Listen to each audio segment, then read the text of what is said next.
Four friends, Sarah, Mike, Lisa, and Alex, went further into the wilderness as the sun dipped below the horizon, casting long shadows across the thick forest. They had been looking forward to getting away from the bustle of the city and experiencing the peace and quiet of nature for months as they had planned this camping trip. The friends laughed and talked as they hiked along a difficult trail, their backpacks weighed down with food, sleeping bags, and tents. The air was heavy with the scent of pines, and a nearby babbling brook provided a calming soundtrack for their journey. Sarah exclaimed, her eyes glistening, "This is exactly what we needed." Mike agreed, grinning widely. "Absolutely," he said. "We were alone in the great outdoors with no cell service or email." They were headed for a wilderness area of the forest that was far away from civilization and renowned for its pristine beauty. They had no idea that their quest for seclusion would soon take them down a dark, perilous path. The group talked about their plans for the following day as they prepared to camp close to a lovely clearing and hike to a nearby waterfall they had heard about. Over the campfire, they cooked a filling meal while taking pleasure in the warmth of the flames dancing beneath the stars. As it got dark, they gathered around the fire and swapped tales and marshmallows. The eerie shadows that the crackling firelight cast on the trees in their immediate vicinity added to the forest's ethereal atmosphere. They had no idea that someone sinister lurking in the shadows had noticed their laughter and the flickering flames. As the wind picked up, a faint, eerie melody that sounded like a far-off chant was carried through the trees. With her eyes darting around uncomfortably, Lisa shivered. "Did you guys hear that?" she inquired. Squinting into the shadows, Alex responded, "Hear what?" With a wave of her hand, Sarah rejected it. "Perhaps an animal is out there, or it's just the wind." The eerie chant persisted, growing louder and more distinct, but somewhere deep down, unease crept into their stomachs. They were certain that it was not the wind or any animal they had previously heard. Mike stood up while maintaining a stern face. "To be sure, I'm going to check it out." The others watched nervously as Mike slowly made his way toward the source of the eerie noise. They caught a faint glimpse of firelight in the distance, concealed by the trees. The friends exchanged worried looks as the chant grew louder. The eerie chant abruptly ended when a twig underfoot snapped with a loud crack. Mike froze when he realized he had been heard as all eyes turned to him. A group of figures with their faces hidden by hooded robes and eyes gleaming with an unnerving fervor emerged from the shadows.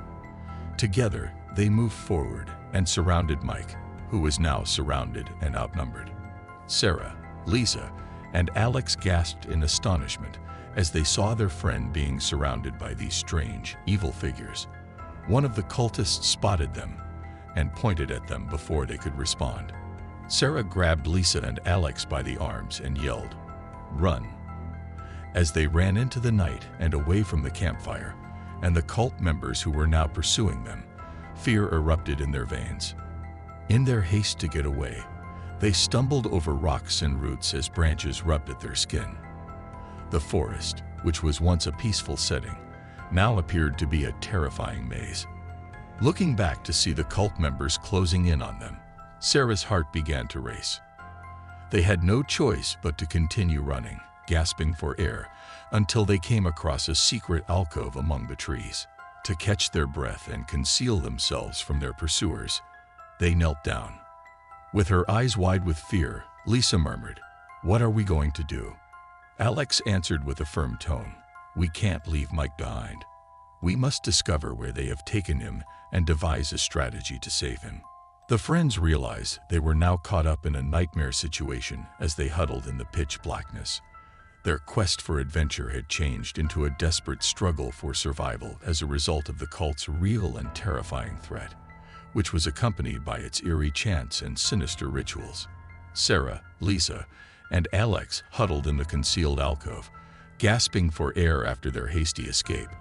The friends realized they needed to act quickly to save Mike when they heard the cult members' ominous chants echoing in the distance. With her voice shaking, Sarah uttered, "We have to find out where they've taken him. We cannot permit them to carry out their plans in any way." Alex agreed by nodding. But how can we pull that off undetected? Lisa scanned the darkness around her for any clues that might point her in the direction of Mike. We must exercise caution and remain unnoticed. Let's attempt to follow the cult members while keeping a safe distance. The three friends cautiously followed behind, hiding behind trees and bushes as the cult members cautiously advanced deeper into the forest while carrying torches that flickered menacingly in the dark. Their hushed voices occasionally rising in strange incantations, the cult members moved with a menacing purpose. The chilling tone sent chills down the spines of the friends despite their inability to understand the words. They were definitely going somewhere. That much was obvious. The cult members finally found a remote clearing illuminated by a sizable bonfire after what seemed like an eternity of silent pursuit. Behind a clump of bushes, Sarah, Lisa, and Alex huddled, looking out through the undergrowth. They were heartbroken to see Mike gagged and bound to an unfinished wooden altar in the middle of the clearing. He fought his restraints in vain as his eyes widened with fear. He was firmly in the grasp of the cult members. The cult members gathered in a circle around Mike as their chants became louder and more fervent. They could make out that the cult leader was wearing a crimson robe and was holding an evil-looking dagger high above his head in the flickering firelight. "He's going to be sacrificed," Lisa screamed in terror, her voice quivering.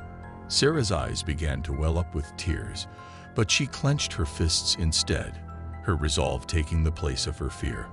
"We cannot allow that to occur. It's imperative that we quickly devise a plan."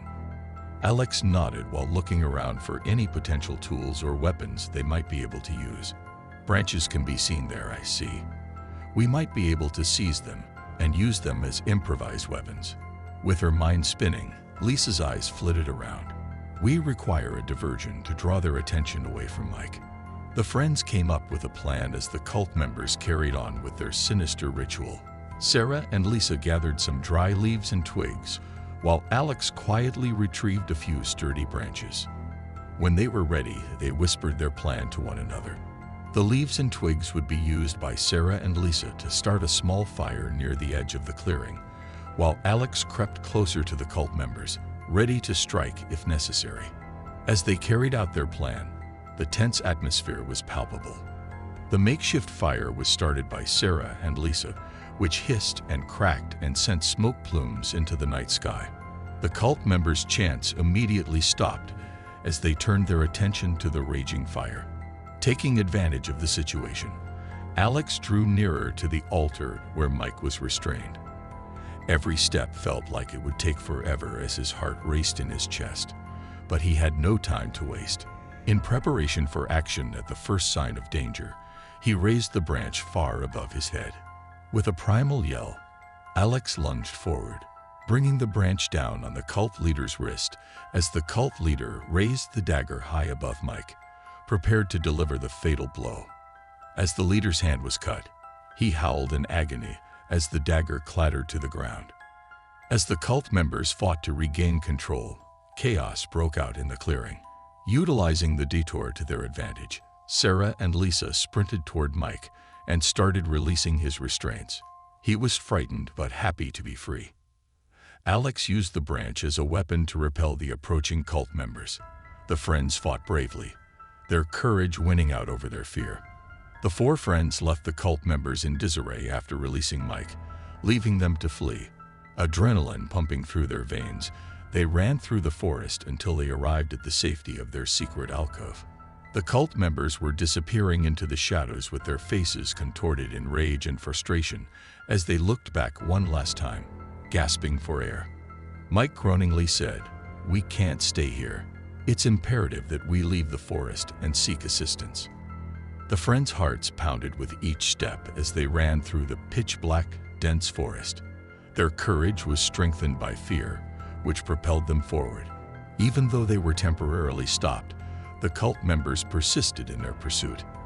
The night seemed to last forever, and their limbs were severely worn out.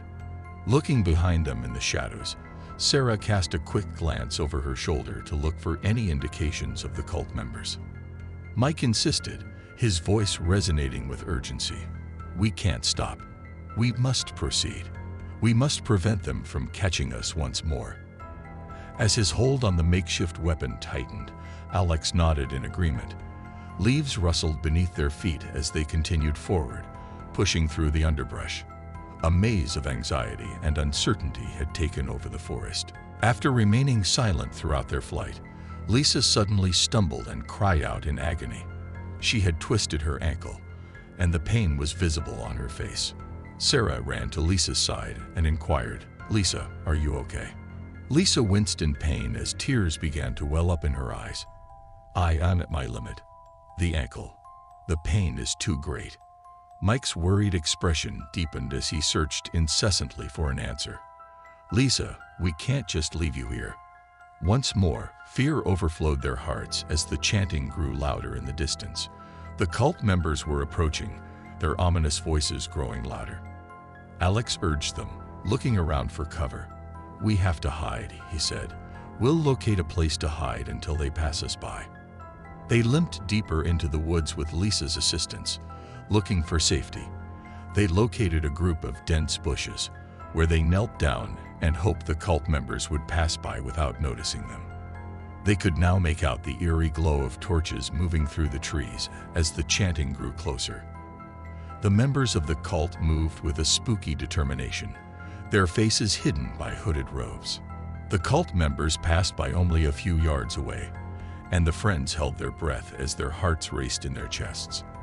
Alex gripped his branch weapon, ready to defend his friends if necessary, as Sarah covered her mouth to stifle her sobs.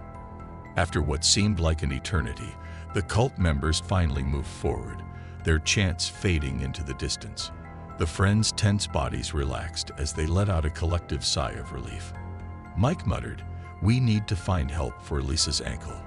We can't stay here, but we also can't keep moving in this manner." Sarah nodded, her eyes flitting about the pitch-black forest. There could be a ranger station or other type of shelter close by, so let's go looking for it. They started out again, this time with cautious determination and a slower pace to account for Lisa's injury. The eerie silence of the forest stood in stark contrast to the terror that lurked within it, appearing to grow more hostile with each step. After what seemed like hours, they came across a small, abandoned cabin hidden deep within the forest. It provided some semblance of shelter despite being covered in moss and vines, a sign of years of neglect. They discovered some old supplies and a dusty bed inside the cabin, indicating that it had once been inhabited. Although it wasn't much, it provided some relief from the cult's relentless pursuit. With Lisa's face pale from pain, they placed her onto the cot. As closely as he could, Mike looked at her ankle and noticed how swollen it was. He sighed and added, "We need to keep her off her feet, and we need to decide what to do next." With glum expressions, the friends huddled close together. They needed a strategy to leave the murderous cult's clutches because they knew they couldn't stay in the cabin forever. They discussed their thoughts in a whisper as they once more heard the distant chanting.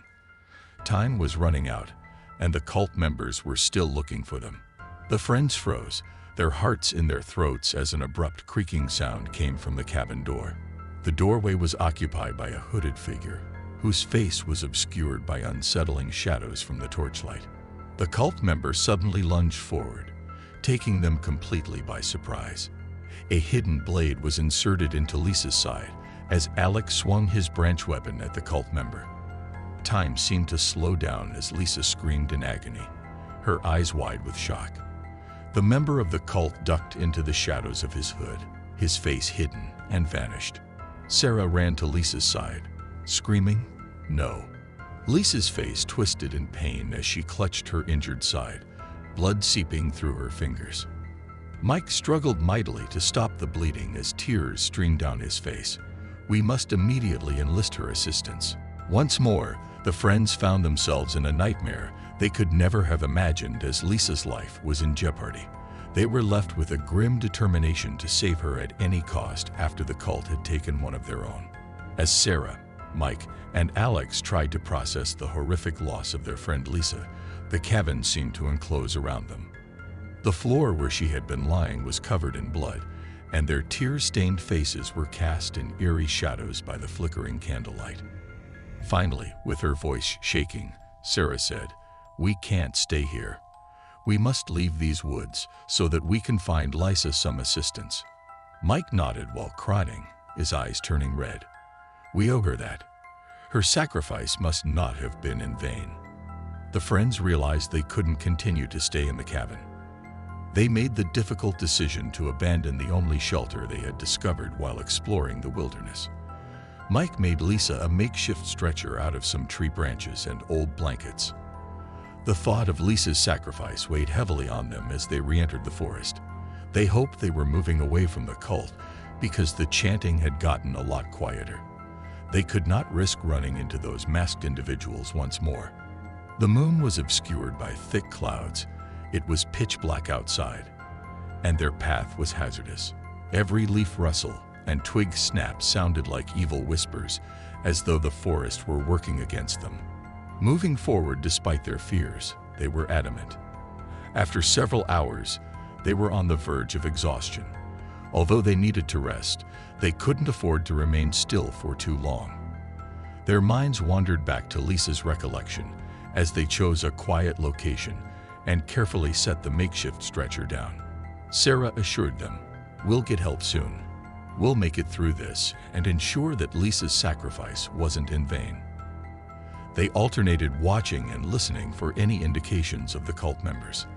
They had no choice but to persevere through the long, tense night.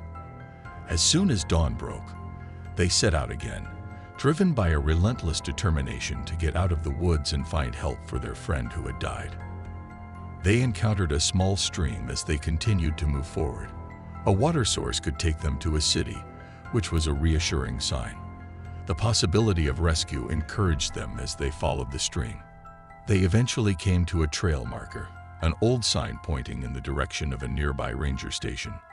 Although it was still quite far away, it provided a glimmer of hope. The friends kept moving forward, making slow but steady progress. In an effort to concentrate on the task at hand, they tried to put the horrors of the previous night behind them. The trail seemed to go on forever, while the forest slowly unlocked its mysteries with each step. Finally, a modest structure tucked away in a clearing served as the ranger station. They quickly entered, looked for a radio, and dialed for assistance, even though the ranger station had been abandoned for some time. A nearby search and rescue team responded to their call for help because the radio was still functional. As soon as they realized they weren't the only ones going through this, a sense of relief washed over them. After quickly dispatching a rescue team, Lisa received medical care, and the cult members were made to disappear from view. Mike, Sarah, and Alex experienced a range of feelings as they were hurried to safety. Although they were appreciative of their rescue, their hearts broke for Lisa because she had paid the ultimate price. Following the incident, the police started looking for the Murderous Cult. In an effort to see justice done, the friends described the cult members and the location of the cabin. Sarah, Mike, and Alex clung to the memory of their friend Lisa as they overcame their physical and psychological injuries. Their unwavering resolve and the bravery of their fallen companion were the only reasons they knew they had made it through a terrifying situation. Even though the cult's ominous presence continued to haunt their nightmares, they also took comfort in the fact that they had managed to flee, making sure that Lisa's sacrifice would not be forgotten. Finally, they emerged from the shadowy woods, changed by the experience, and never the same again, but with a bond that had grown even tighter in the face of unfathomable peril. Together, they would pay tribute to Lisa and be more resilient and strong as they faced the future.